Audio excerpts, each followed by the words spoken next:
Welcome back to another episode of Emotional Nightmares. My name is Tyler. And my name is Nicole. Alright, so on today's episode we are going to talk about acceptance. Acceptance is one of the core founding blocks of recovery. They talk a lot about accepting that you have a problem. Acceptance, it's very overquoted. I disagree a lot with this, and I'll explain why a little bit later. For now, right? I'll let you open it up with acceptance. So. I just every time you say that you think it's the bullshit of, or the beginning of the bullshit of the programs.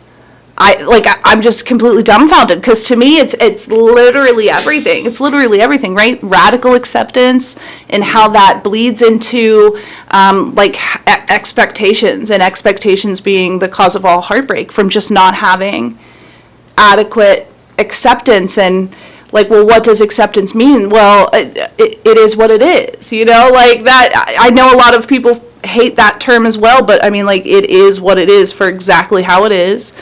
And coming at my decisions, choices, interactions from a place of non-judgmental, aware of my biases, interaction with my own thoughts and my own interactions with people or things in the day, and how I have to radically accept everything for being exactly what it is, exactly how it is at the right time. I mean, I think that's, if you're able to conquer that, I'm literally just going to keep going. I truly believe, this is it. It might not be the end all be all, but it's I'll tell you why I disagree with it. All right, let me hear it.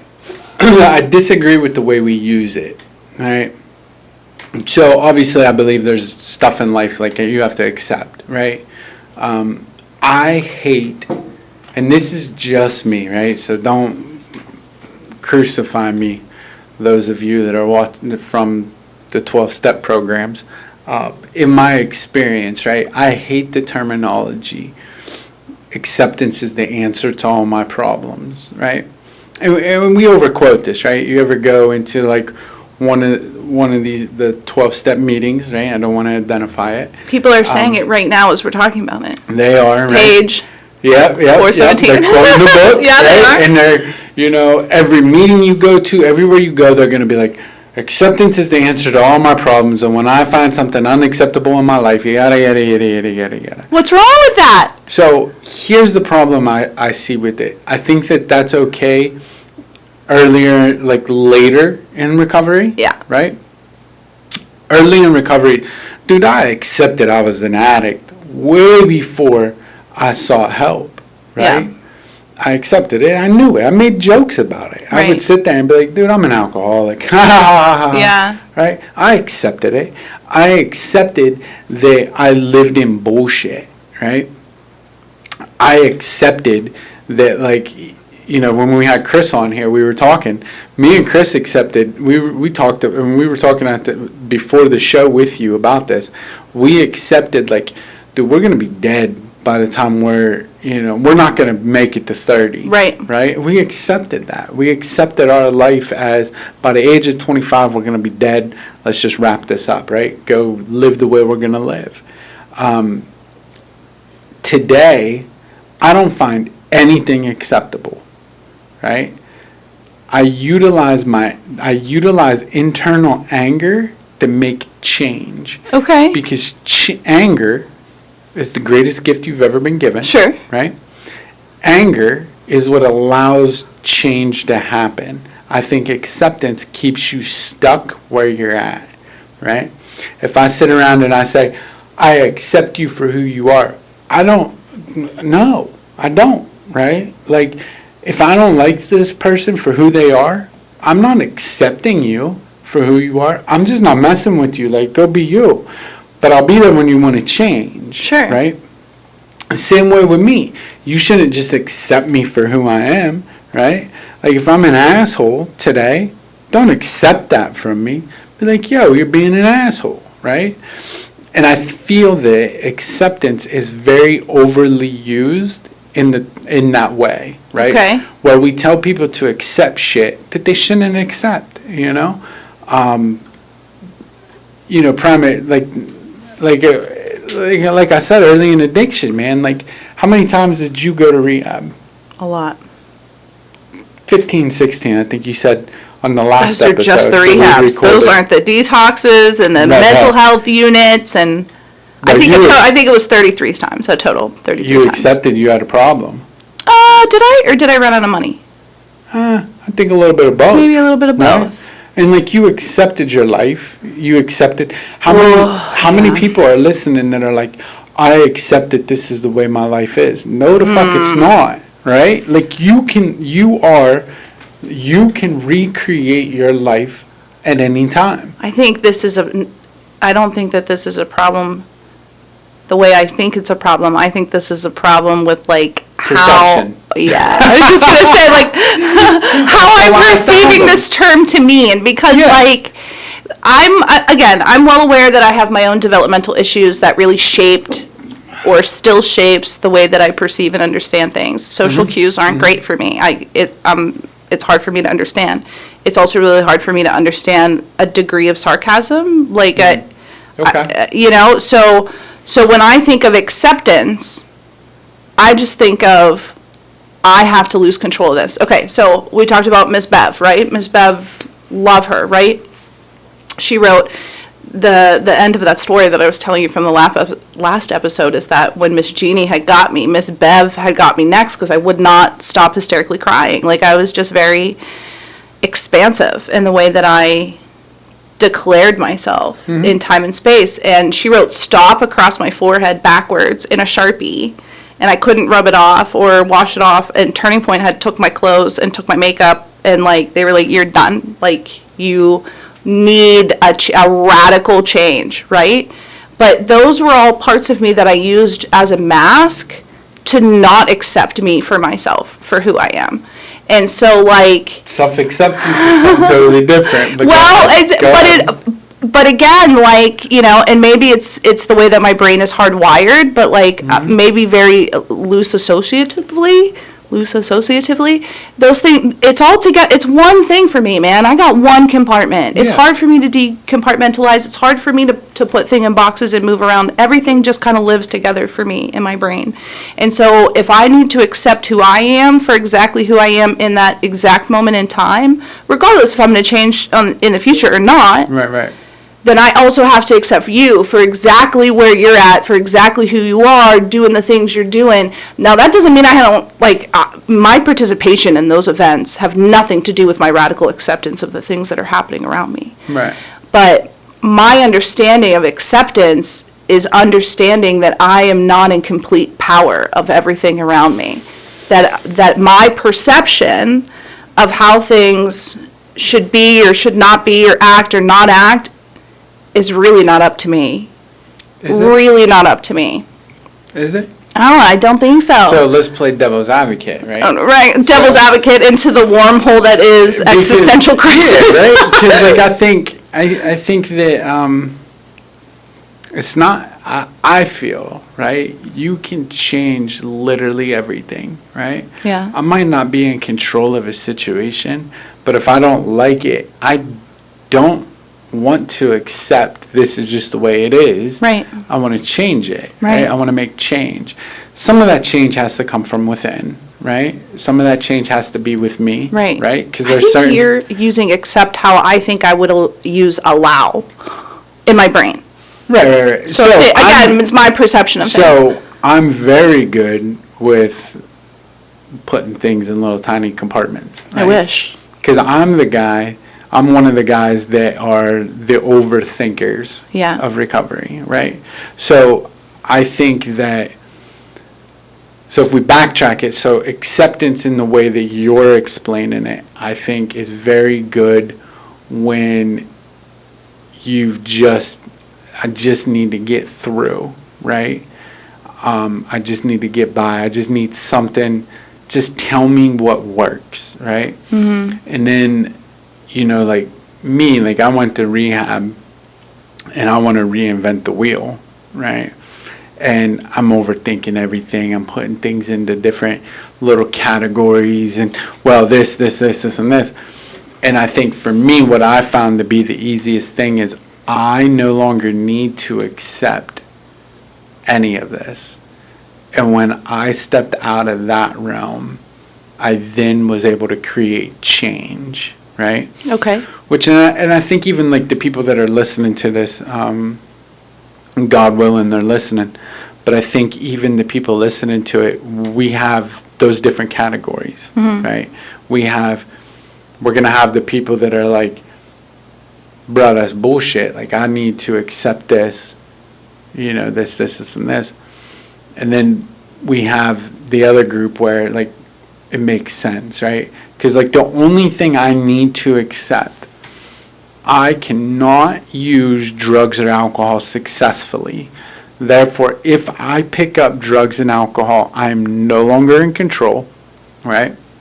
My life will become completely unmanageable. Yeah. Which is a whole nother topic, Correct. right? Because we again, unmanageability, all that really is how much of our behaviors did we make normal that were really not real, right? See, and mine's like, it's how much of the situation are you not able to accept? Right. I mean, I get where you're coming from, right? But for like me, it's like for me, it was the other way around. Right. Right? Where it was, man, I accepted all this shit. I was like, yeah, I'm an addict. Like, No, I I never did. accept that this is how life is.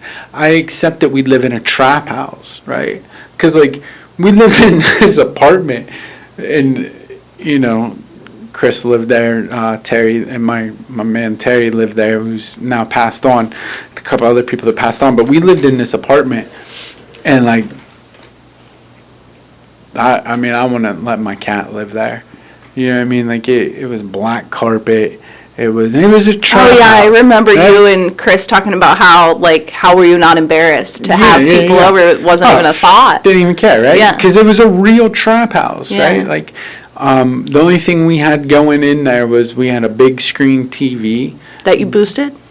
Nah, well, yeah, kind of, actually. we did run a scheme on it. But really, the only reason we had that was we were able to get that so that we could run cameras to it, so we could pay attention to what was going on in the neighborhood, right? Oh God, the meth.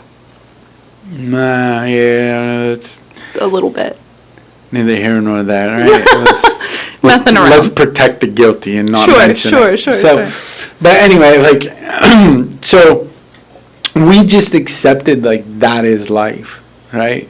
We accepted that, like, you wake up, you drink, you get high, sell some drugs, make some money, go to bed eventually, right? Yeah. Like, for me, it was like I just accepted that as a life. And it was like, you know, when I went to rehab and they were like, acceptance is the answer to all your problems. I'm like, yeah, I'm good at that then.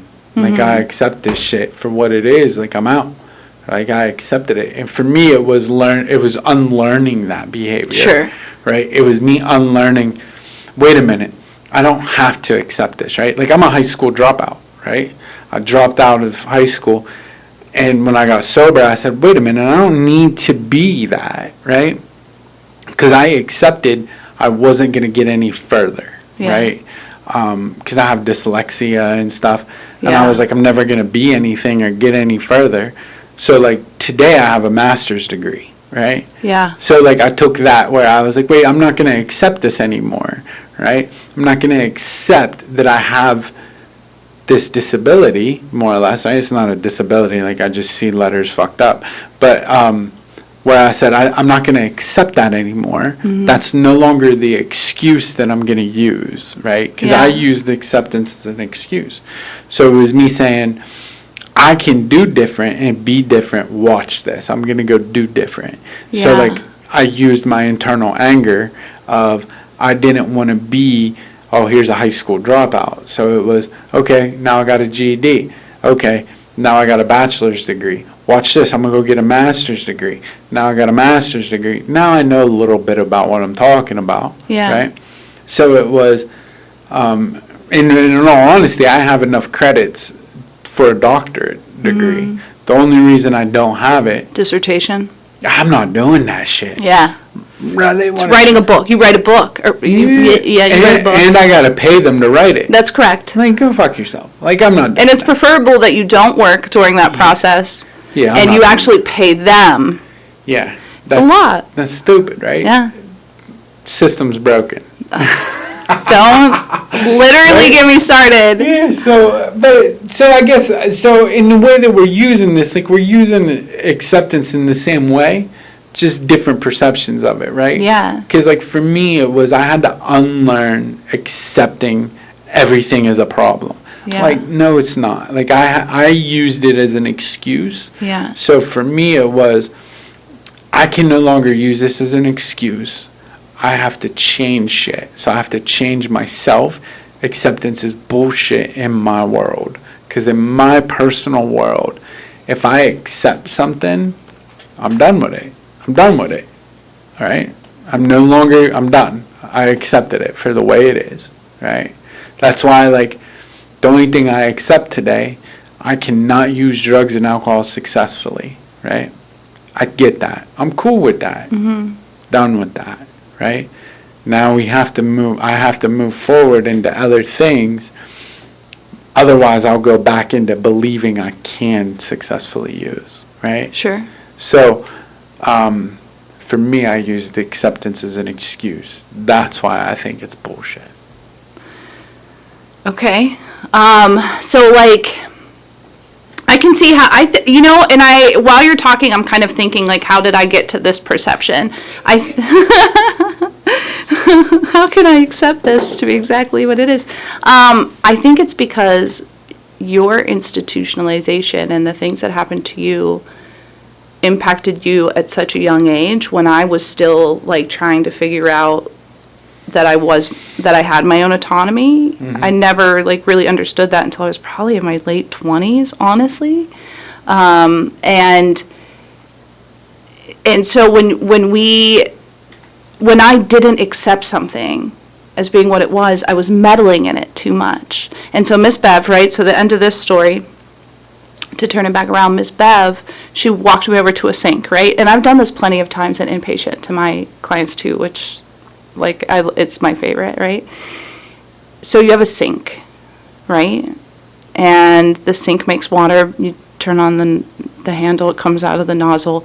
The sink comes with, as a part of its creation, a drain, right? And the water, when you turn it on, it goes down the drain because somebody installed your sink, and it works exactly how it's supposed to, right? But when my thinking is distorted and my perceptions are distorted, and I'm living in this time and place where I cannot wake up and function throughout life without altering the chemicals in my brain that I have no business messing with, right? Mm-hmm. That I don't even really understand. When I meddle too much, it's the same as trying to reroute the water in the sink. And so here's my perception of how people think of me. That doesn't matter. And I'm going to that's a paper towel stuffed in the drain, right? And here's another paper towel of me not letting go of control when it really just needs to just live on its own terms. And I stuff that in the sink, right? And I take all these things that I'm holding on to because I don't accept something for exactly how it is, and I've stuffed the sink, and now the perfectly working sink that was exactly what it was cannot now reroute its own water because I've meddled in it.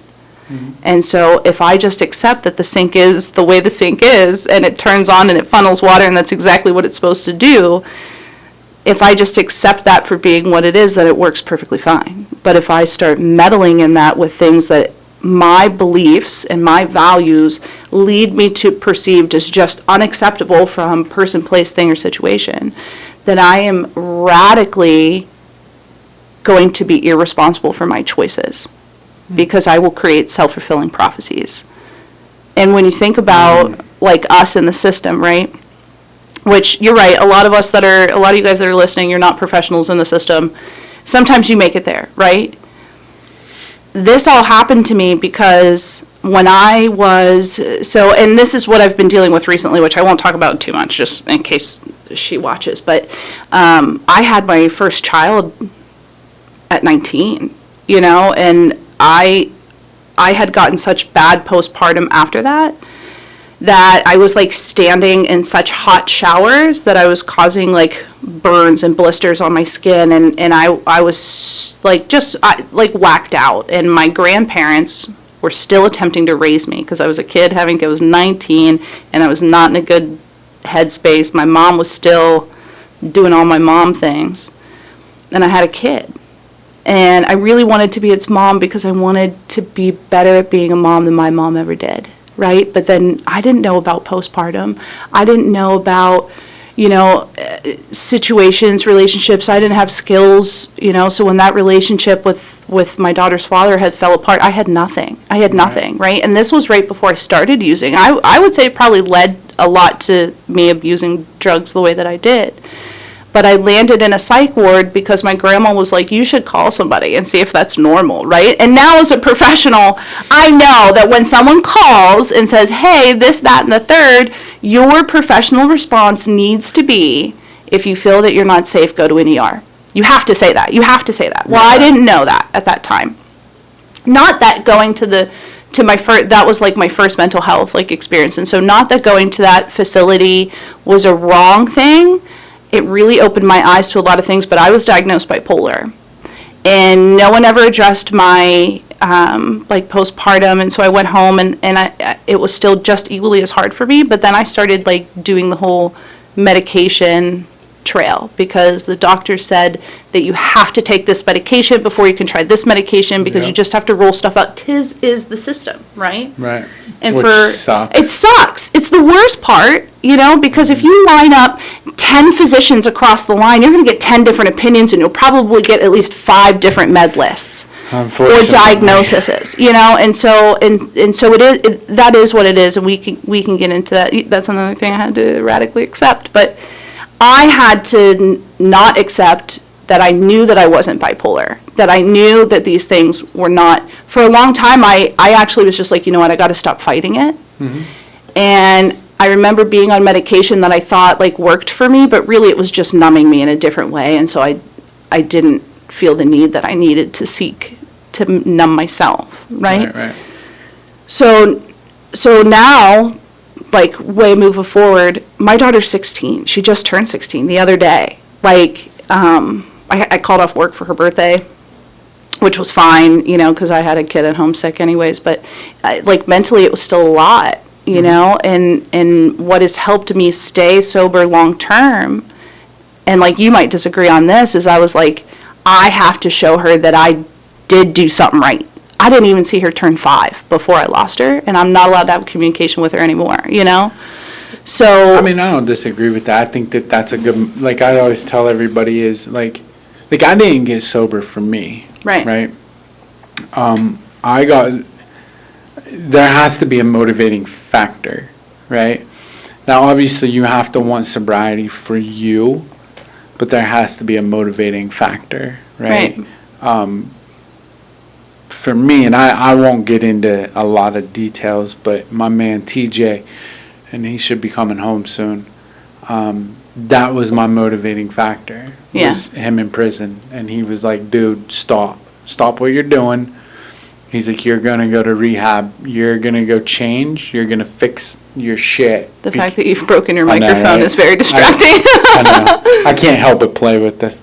But, you know what I mean? So, and there were some other shit. When he comes home from prison, we'll put him on the show, and we can go deeper into it, but I don't really have his permission to go into it, so I don't really want to. But I believe that you have to have a motivating factor, right? So there's also, not every day in recovery is rainbows and sunshine. No, it's awful a lot of the time. Oh my God. I hate that saying where people will be like, my worst day. When do they say my worst day in recovery? My worst day in recovery is better than my best day high. I don't know. I'm always like, dude, then you weren't getting high. Then you weren't. Right? Because it wasn't fun after a while, but there was a time. But there was a time that me and them oxys did great together. Yeah, right? Absolutely. I had some great times. But no, like, but to the point though is like, in not every day is rainbows and sunshine, and there's gonna be days where What it's do they like say? Butterflies and orgasms. yeah, That's another well, AA saying. there's gonna be these days where you're like, I don't want to do this anymore. Yeah. Right. I remember I was in a dark place. The whole reason why I'm even doing a podcast. Yeah. Right. I was in a very dark place. I was contemplating suicide, and murder and other things. Right. HISI. Yeah, Positive at that time. yeah, whatever it is. Right. Was positive at that time. YouTube's terminology. I don't know it. We I haven't think we been got banned one yet. video that's like not touching a band. The rest of them, like, we're fucking up the community Yeah. guidelines, but whatever. It's fine. Right? They'll notify us. So anyway, like, I was in that place, and it was, I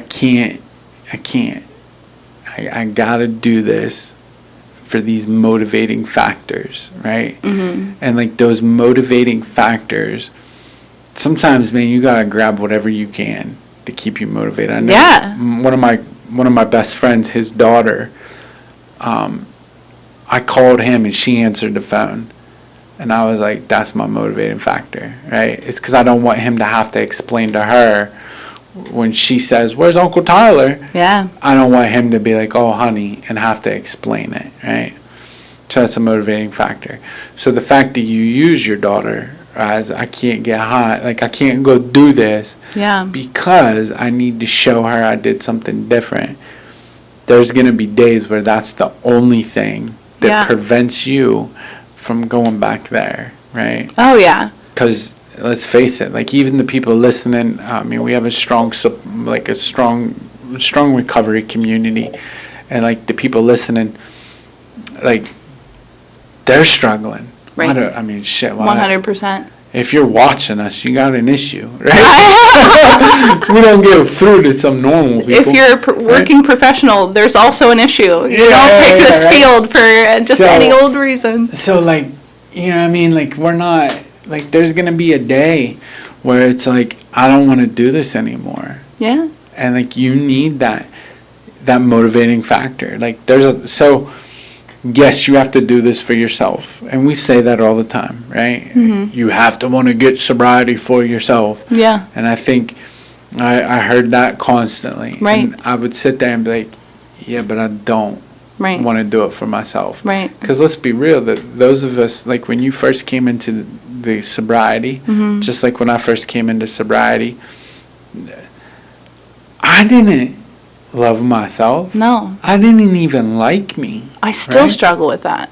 Still, I'll Right. look in the mirror sometimes and be like, oh, fuck. Yeah. Right. At least we can look in the mirror. That's the Right. progression. And then there's days where I look in the Progress. mirror and I'm like, I know what I'm working with. I love Yeah, this guy, yeah, right? yeah. I love this guy. I'll get to a lot of Right. conversations and I'm like, I'll eat alone. I know Yeah. exactly what's on this table. So like but sometimes, man, those days, you need that where you're like, dude, I gotta push forward, because if not, I'm gonna let that person down, or Yeah. I'm not gonna do this, because I guarantee you, there's been days in your life, and there's been days in mine, and there's days on the people listening, where it's like, I just don't want to fucking do this no more. Correct. Sobriety, I don't want to do this. Yeah. Right? You ever just drive by? Like, I remember being in a tough spot, right? Mm-hmm. And I'm driving, and I look over, and I see people rolling out of the bar, and I'm like, yeah, maybe I want to be there, right? And it's without fail, right? Like, because I thought that I was struggling, I was in a bad space, and my man Shane called me, right? He's upstate too. And that was my factor, right? Because I was like, he was like, what are you doing? I was like, bro, I'm going through it right now. I was like, you know, I know I normally don't talk to you about this, because, like, he's up there, right? So, like, you know what I mean? He wants to hear about, like, what's the weather and shit. So I'm like, but, like, I'm really struggling, and I talked to him. And, like, it was our first deep conversation since we were children. And it was, you know, that was that motivating factor. So, bro, whatever you got to use on those days, use it. Right? No, for sure.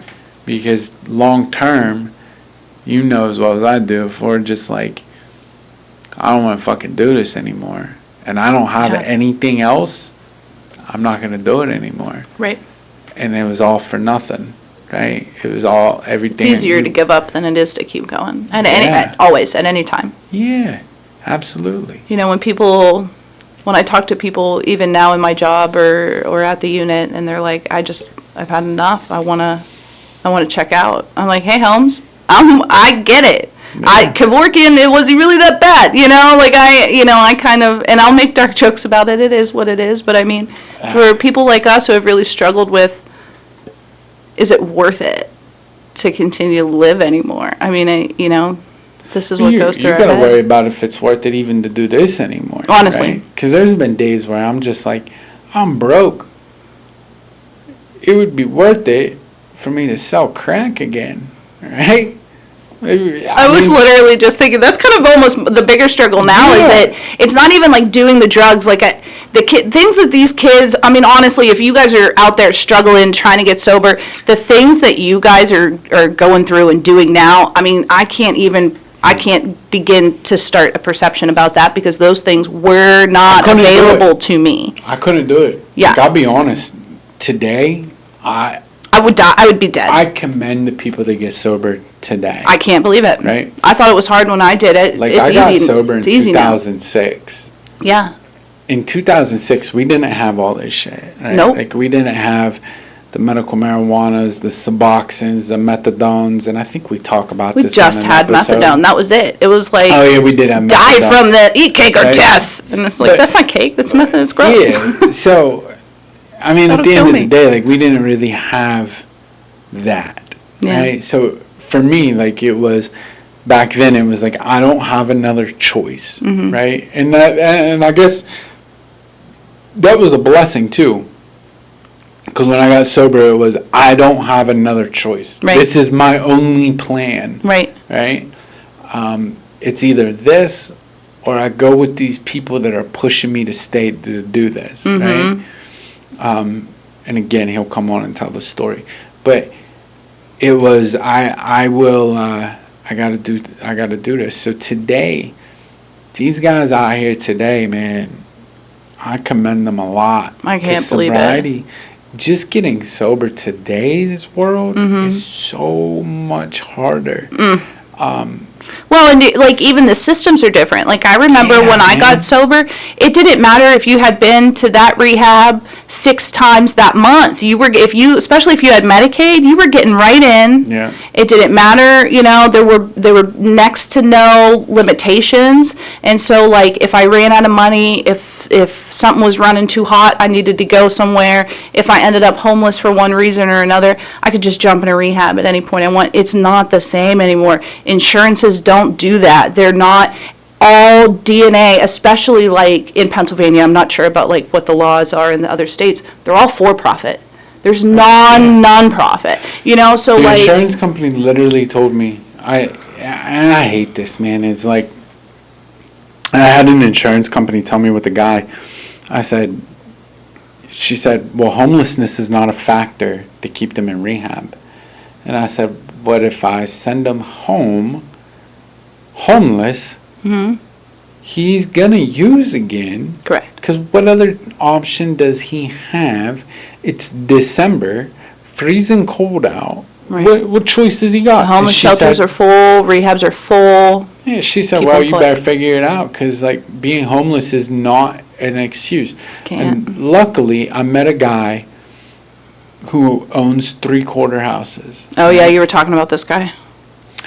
Yeah, and he's controversial. There's some things he does that's kind of fucking weird. But he's making money. He's a nut, right? Sure. Aren't we all? But the man's got a heart of gold, right? Sure. And what it is like, he will take people into his 3-quarter house with no money, help them get on their feet, get a job, and then worry about rent later, right? Yeah. Nobody else is doing that. No, I feel this way halfway about one county program. Yeah. And I can't think of another one that does. Nobody's doing that. Right. Everybody's like, I just spoke to another girl. I was like, hey, I got a guy that I really want to come to your 3/4 house, right? And she, well, it's 500 down. And I'm like, right, but they're in rehab, right? And like, I don't know, man. Like, how many people are going to rehab with $500 to put on housing Right. when they come in? Not many. I just right? thought about a Dope Daddy reference, which we'll talk about that later. But like, I mean, not many, right? So the fact that that's how the biggest flaw in the whole system, and that people don't understand. No. Right? People will see people and be like, well, they went to rehab, why are they not fixed? And it's like, bruh, I'd send them back to the same environment because there's nobody else that'll take them. Correct. Right? And luckily, and like we can go on and on, right? Because like even the homeless shelters are bullshit. They don't really help people. I tried to get a guy into one, and it was like I had a better chance of going to meet Jesus himself than get this guy into a homeless shelter who was homeless and had nothing. Well, and the counties are selling their souls currently, and so there's one good, if you can call it that, there's one decently sized, I don't know about the quality of what it is, but, and that's in one town, and it's like they're taking all the people who, why aren't they fixed, that mentality, and they're taking them up to that one shelter, so then now that town is kind of being overrun, and they have limited, we're out here in rural PA, the limitations on resources is so real, and then that's another part of why the system's broken. So, I could go on, and that, like, I won't accept that. I will not accept that. Yeah, so we can kind of go down this rabbit. So we'll kind of go down this whole, like, in our county, for example, like, we have a lot of homeless people. So many. And people pretend like it's not real. Well, because they're on the trail, so object permanence is real. What you don't see doesn't exist. And they'll be like, well, there's a homeless shelter. Where? Where's this at? Where is it? The shelter that's here has like 4 beds. Correct. Right? Hard as hell to get people into. Sure. Right? The other one has like 4 beds. That's it. So you got 8 total beds. Mm-hmm. Bro, there's families out here that are homeless. Absolutely. Right? And like I get it. Like a lot of people are looking at it doesn't affect me, so therefore whatever. Sure. I mean, it ultimately does. It does. It does. Understand how systems work. You just watch it cripple. It's like a domino. You know, well, just in our local area, I know. Like I'll go up to the gas station or something, and I've heard people. Oh, there's that guy again. You know, he's gonna ask for money, maybe a cup of coffee. I'm like, right. He don't have anything. Like this man lives under the bridge. Right. And when they tried to find him a shelter, there was no place to give him a shelter. Right. So he went back under the bridge. Right. Right. And like it's just crazy. And like I hate it. I wish that I wish somebody would do something different. But back to the main point is like that one guy. Like I got a guy down in Butler, and like he'll take him, man, and like. And then everybody calls bitching and complaining, right? Well, what about our place? What about this? Why aren't you sending them here? And I'll say, will you take people without money? Right? It's very mixed signal. You say you want people, but then only if it directly profits you from exploiting their misfortunes. And then you'll hear do conspiracy theories a way. different Well, we can put them into this. They got a couple funding resources, and they'll be like, well, they're tapped out. I'm going to tell you, as a person that does resourcing every day, they are tapped out. Well, not only that, it's like, well, here's the thing.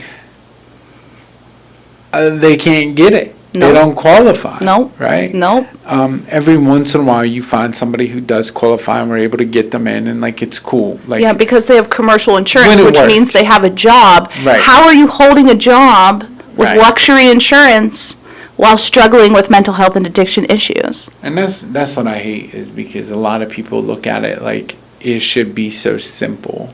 It's right? not. And it's like, bro, it's not. And like there's a lot to this and a lot of moving forces, and like our system is so fucked that like that's just the general population system. That's not even the vet system. And like I can't even start these people on the VA, and like it makes me sick. Who's there for these veterans? Like I wish the people that were making these decisions in our state I wish they could come with me for a day. Well, Tyler, right? that's why I need to take over the world. I have So- 20 years left. Well, And that really, honestly, that comes from understanding, you and I understand what it's like in the system. We have a level head on our shoulders. We were able to So- survive. My kid, my autistic son, if he hits the system, they Yeah. best employ me right away. Like, I'm Yeah. telling you what, that's you will why- learn least restrictive as fast as I can possibly teach you. But that's why, like, Who's there for him? The people that make these decisions, right? If we could get them to come with us for a day, like, do you know how many I've been working in substance abuse for like 19 years of my life. Right. Do you know how many conversations I had to have with mothers whose son just died, or like children why their dad's not here? It's the worst. You know, and I'm like, you know, I want one of these people to come have that conversation. I want you to. Right. I've been through a lot of bullshit in life, and when I was in active addiction, I saw and heard things that are unbelievable and are crazy. Nothing will ever compare to the scream of a mother losing her only son or their only daughter, right? I want you to have that conversation and tell them, Right. we weren't able to get your child taken care of because we just didn't have it took Right. it would have taken money, Right. Like, we're playing with people, we're putting price tags on people's lives. If you would have had 40 grand, I'm sure he would be, right away running jet skis in Florida. Yeah. Now he's not. and It just doesn't work that way. and that's not always the answer, No. right? Because there are people that do have the funding money and they get all the money and good handed for to them. I don't want to good for them. And that's why I'm saying that is because Yeah. where it doesn't work, Right. And they still continue to use and stuff because it ultimately boils down to you and your choice. Like rehab Right. is not the thing. I had an But- ex like that. His God. parents were loaded, and I always thought they're going to pay for him to kill himself, is what's Yeah, happening. But and not only that though, it's like Best intentions. it's Perceptions were off. it's hard to sit back and watch somebody you love kill themselves. Oh my gosh. And it's hard. It's equally as hard to sit back and say, I'm sorry, these resources are out there, but I wasn't able to get your child connected to these resources because the red tape that was in the picture, right? And and it's a shame. And I don't know, that's kind of the hope for this podcast. Right. I'll be honest with you. I hope that we can generate revenue because I want to do that. Yes, we want the revenue. We would like to make money. Well, I want to take it and be able to do the best we can do at not changing the system. I would Nobody's put ever it back gonna into the change community. it. I want to actually, I want to be able to be that Right. where we can, I want to open, I want to be that Miss Bev for somebody. I want to be that Miss Jeannie for somebody. I want to open up a 3/4 house and be like, I don't need your money to come Right. here. I need Right. you to want to stay sober, follow these guidelines, and you can live here. Yeah. Right? And actually be able to help somebody. Because that's the big thing is being able to have a place to live, a job, for shelter. So food, clothing, and shelter, right? Yeah. If I can't get those, what are you going to do? Anything you need to survive. And that's I'm going to mix baking soda. Yeah. You know what I mean? We're going to mix up a little bit of baking soda and we're going to go get it. I think Maslow taught us about this, yeah? I think he... Yeah. Ammonia if it's good. But, neither here nor there, right? But ultimately, though, that's what it boils down to is, and we'll have some people on from this that are coming out of prison that, that's the other struggle is bro, you don't have no access to it. You don't have the ability to do these things. Right. What else are you going to do? Right. And if I'm homeless, unemployed, but yet I can go with somebody, get high for free, sleep on a couch, why wouldn't I want to keep doing that?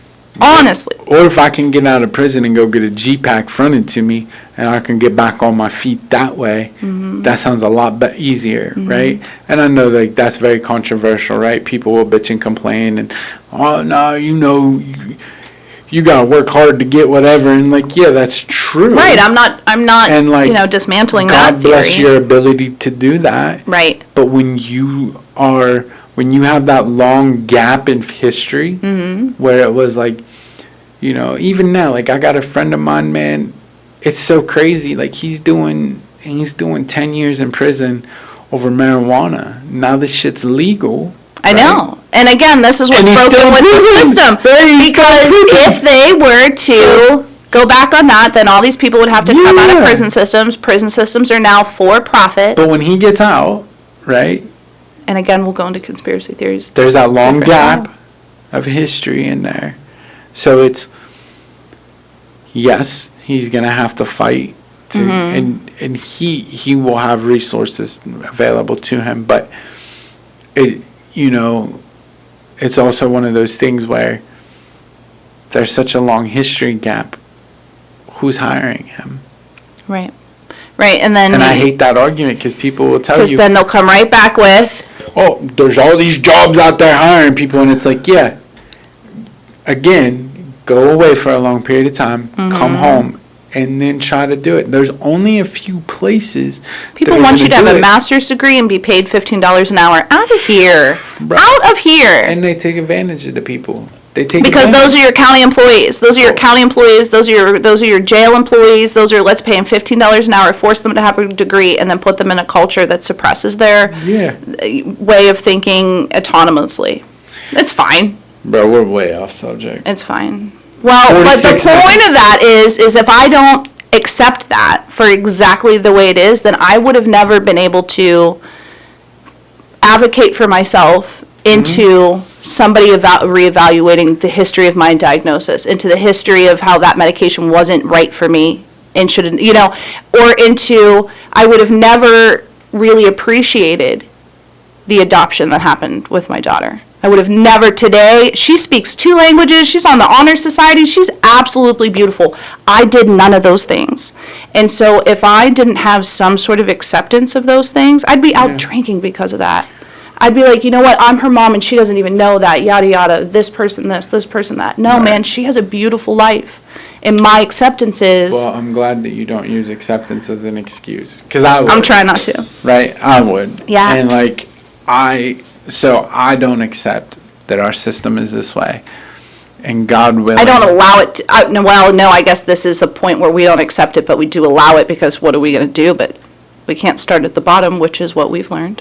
I don't know. I'm trying to create change. Oh. I'm trying to do things to create change. It feels like we're holding up the world. But that's me personally. I no longer want to participate in the normal, I no longer want to participate, and I've no longer accept the fact that the system has to be the way it is. Right. Right. And I don't want that either. if I got to play career suicide to do so, I will create some form of change somewhere along the lines. You know what I mean?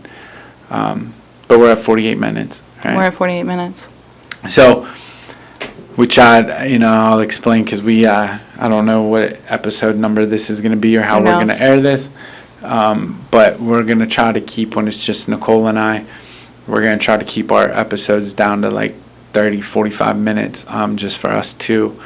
I don't want to see us for any longer than that. No, and when we have a guest on, because the guest does all the talking. Right. Right. They're important. And most importantly, right, you could have been anywhere in the world today, but you're here with us. And the fact that you actually stuck around and want to hear us talk is unbelievable. Yeah. And I thank you for listening. Greatly. Oh my God, do I thank you for your support. Thank you for subscribing. Subscribe if you haven't already. Yeah, and then tell your friends to subscribe. Yeah. Whatever. Everybody does. Subscribe it, like it, share it, and then like it and share it again. Send it to all your friends. Tell them the same. Hopefully we can, I guess at the end of the day, man, if we can change one person, we can change the world. Just one. So, again, thank you for listening to us, and That's it, man. Have a good night. Keep happy hour happy. There we go. Thank you for watching.